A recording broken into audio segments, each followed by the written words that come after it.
నువ్వు వచ్చి ఏమి సాధించావు ఇవాళ జువలదిన్నె హార్బర్లో? మత్స్యకారులకు ఏమైనా మేలు చేయగలిగావా? లేకుంటే గతంలో అయ్యా ఈ జువలదిన్నె హార్బర్ని నేను మధ్యలో వదిలేసిపోయాను, నేను ఇక్కడ భూసేకరణ చేయలేదు, పనులు చేయలేదు, ఈ ప్రాజెక్టుకు మంచినీరు ఇవ్వలేదు, ఈ ప్రాజెక్టుకు కరెంట్ ఇవ్వలేదు, కాబట్టి నేను చేసిన తప్పుకి పరిహారంగా క్షమాపణ చెప్పుకొని పోవడానికి వచ్చానని చెప్పావా? ఏమి చేయడానికి వచ్చావు నువ్వు చెప్పాల్సి వస్తే వీటన్నిటికీ జువలదిన్నెలో నిలబడి సూర్య నమస్కారాలు చేసుకుని సముద్ర తీరాన నేను ఈ తప్పులన్నీ చేశాను, ఓ సూర్య భగవానుడా నన్ను క్షమించు, ఈ ప్రాంత మత్స్యకారులారా నన్ను క్షమించండి అని చెప్పి క్షమాపణలు కోరాలి నువ్వు. అది మానేసి మా ప్రభుత్వాన్ని కించపరుస్తావు, మా నాయకత్వాన్ని తప్పుపడతావు, చంద్రబాబు నాయుడికి వార్నింగ్లు ఇస్తావు.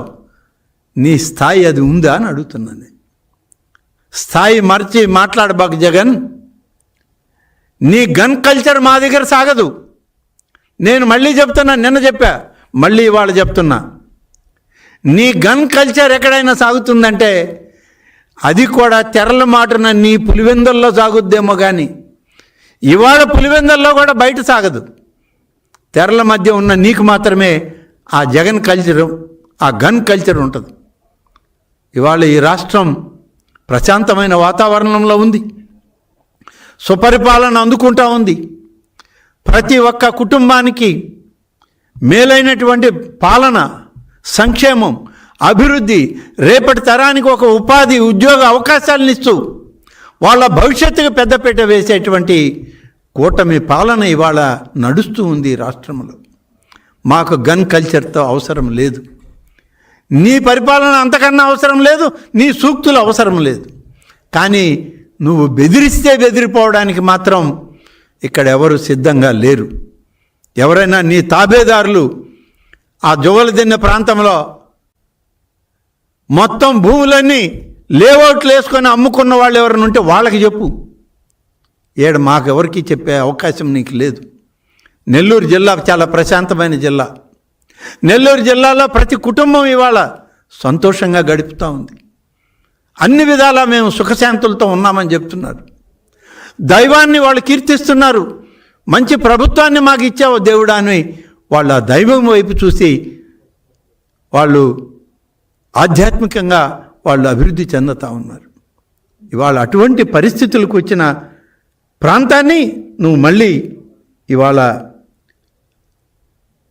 దుష్పరిపాలనలో నీ దుర్మార్గపు మాటలతో వాళ్ళ మనసుల్ని గాయం చేయడానికి వచ్చావు ఇవాళ.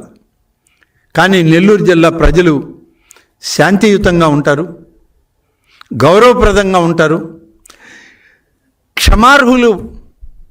మామూలుగా ఎవరైనా తప్పు చేసినా క్షమించేటువంటి హృదయం కలిగినటువంటి వాళ్ళు నెల్లూరు జిల్లా ప్రజలు. కానీ ఎప్పుడూ మాట్లాడరు. సమయం వచ్చినప్పుడు మాత్రం కీలెరిగి వాత పెట్టడం మాత్రం ఖాయం. ఆ వాతలు తట్టుకోలేక నువ్వు నీ తాబేదారులు నెల్లూరు జిల్లా వదిలి పారిపోవడం కూడా ఖాయం అని చెప్పి నేను ఈ సందర్భంగా తెలియజేస్తున్నాను. ఇవాళ నువ్వు వచ్చి చేసింది ఏముంది? ఏం లేదు. మత్స్యకారుల నోట్ల మట్టి కొట్టడానికి తయారయ్యావు. మా ప్రభుత్వాలు ఏదో చేస్తుంది. రేపటి మత్స్యకార కుటుంబాల్లో యువతకి పరిశ్రమలు తీసుకొచ్చి వాళ్ళకి ప్రాధాన్యతనివ్వాలని ప్రయత్నం చేస్తున్నాం. కేంద్ర ప్రభుత్వం దీనికి అనుమతులు ఇచ్చింది. కేంద్ర ప్రభుత్వం మద్దతు ఇస్తూ ఉంది. మా ప్రభుత్వాలు పనిచేస్తూ ఉన్నాయి. పాపం ఆ మత్స్యకార కుటుంబాలు ఆ సముద్ర దేవతను నమ్ముకొని దీనిలో మేము భవిష్యత్తును చూసుకుంటున్నామని అంటే ఆఖరికి సముద్రాన్ని కూడా వదలకుండా ఆ సముద్రుణ్ణి కూడా విషపూరితం చేయడానికి నువ్వు అక్కడ అడుగు పెట్టావంటే నీ పాదం మంచిది కాదు నాయన. చాలా దుర్మార్గమైనటువంటి పాదం నీ పాదం. ఆ సముద్రం కాడికి పోవద్దు. కానీ సముద్రుడు కోపగిస్తే ఏమవుద్దో తెలుసా? నిన్ను నీతోటి ఉన్నటువంటి ఆ తాబేదారుల్ని ఒక్క అలతో సముద్ర గర్భంలో కలిపేసుకుంటుందే తప్ప నీకు అర్హతను మాత్రం ఇవ్వదు. దయచేసి ఇటువంటి మాటలు ఇటువంటి కార్యక్రమాల్లో నువ్వు మళ్ళీ నెల్లూరు జిల్లాలో ప్రయత్నాలు చేసేటువంటి కార్యక్రమానికి రావద్దు. మా జిల్లాలో చాలా స్పష్టమైన నిర్ణయం ఇచ్చాం.